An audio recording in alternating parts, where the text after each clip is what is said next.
which is a perfect segue to the next speaker. And if you had an opportunity to listen and watch Bertrhude in the TEDx UF last year, you will know that passion defines Bertrhude Albert. Bertrhude is the CEO and the co-founder of a nonprofit based here in Gainesville called Projects for Haiti. I was blown away at TEDx UF to learn about what Projects for Haiti does. And I think it'll be very apparent to all of us here tonight that when we hear Bertrhude speak, it's going to be with passion about working with Haiti, that this truly drives her, and I hope will inspire us. Bertrhude.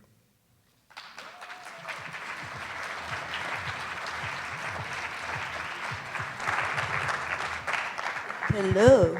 Okay, thank you so much.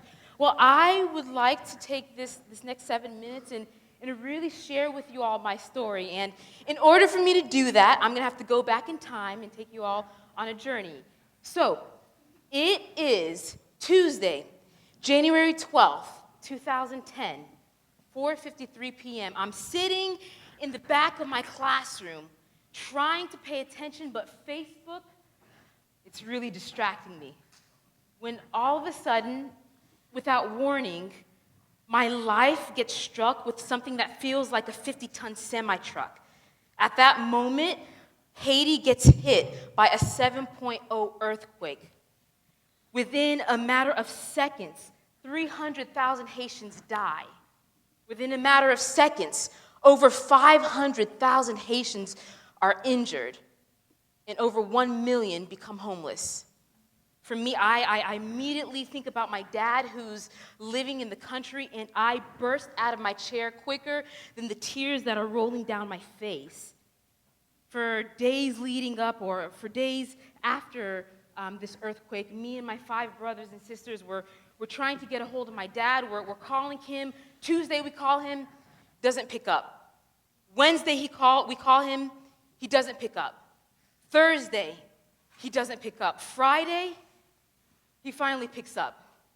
The phone lines had gone down. And although I was so thrilled to hear my dad's voice, and I was so comforted to know that he was alive, I could hear the devastation in his voice, and I knew that I had to go back to Haiti. See, 12 years prior to that point, me and my siblings, we and my family, we immigrated to the United States in search of educational opportunities. And I hadn't returned back to Haiti since my family immigrated to the United States. So I didn't know what to expect.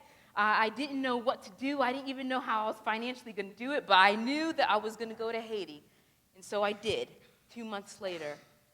Let me tell you, after 1 week of being in the country, I knew that my life was forever changed and that I'd forever be working and partnering with the Haitian people. I mean, we're talking about Haiti, the poorest country in the Western Hemisphere. Haiti, the country where daily Haitians are dying of hunger and starvation, where over 80% of the population is living off of less than $2 a day. But this country, I met inspirational people that had more joy, more peace, more happiness, and more fortitude and resilience than I have ever experienced in my entire life. And I knew that after that week that I would spend the rest of my life working for Haiti. And so on my way back to Haiti, I'm talking to my best friend and my roommate Priscilla, and we're like, okay, what are we going to do? We've got to do something. You know, Gandhi says, be the change that you want to see in the world.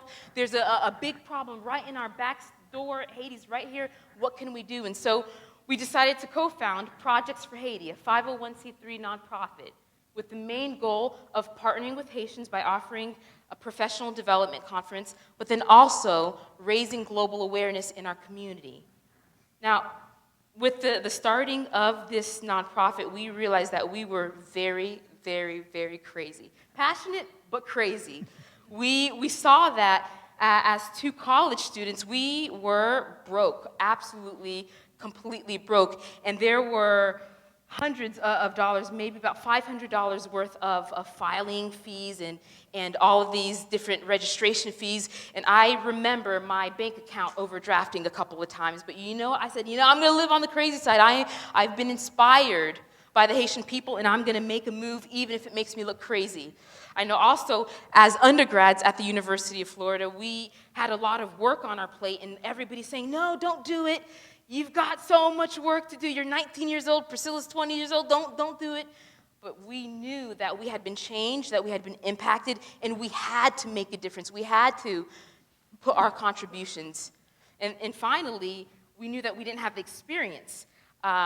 In order to start a nonprofit, we had to hire a lawyer for a couple $1,000s, and we didn't have the money, but we didn't have the experience, so we decided to enroll in Google University. It's a free university for anybody who wants to join. Just pull up your phone and you look things up, and so that's exactly what we did.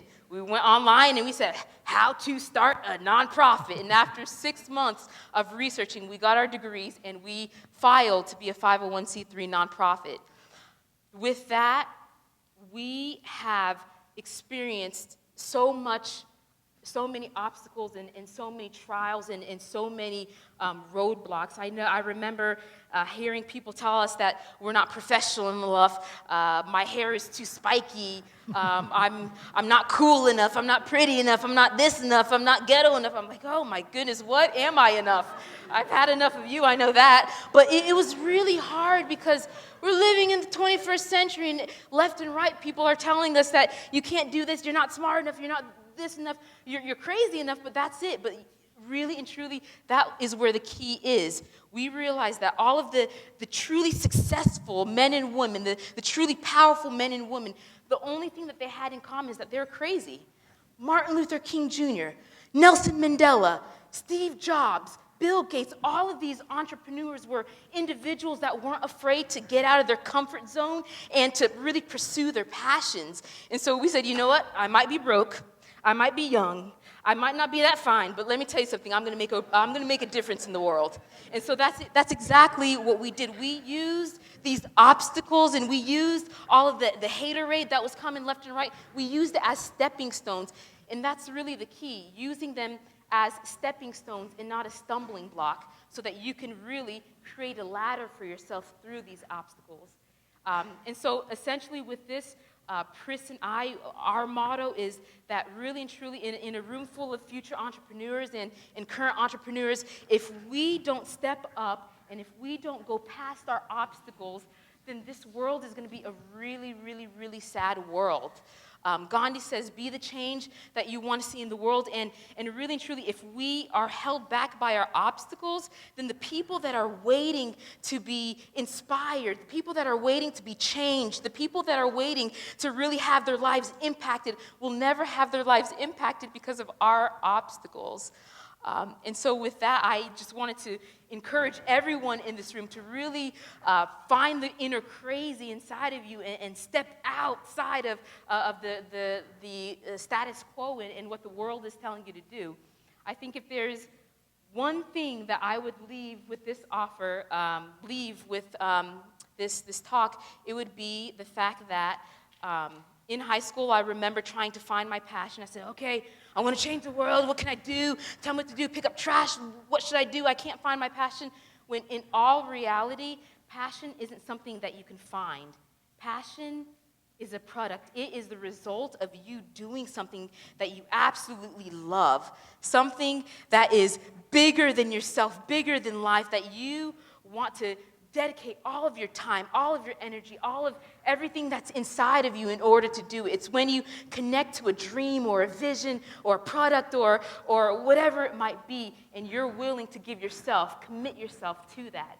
And so I guess my final bit of advice, stop looking for your passion.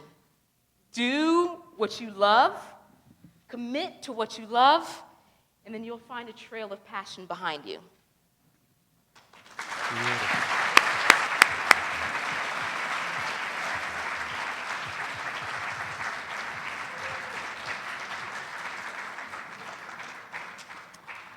Thank you. That is remarkable. Commit to what you love. I also like the stepping stones, not stumbling blocks. Think about that. Doesn't matter how old you are. Think about that.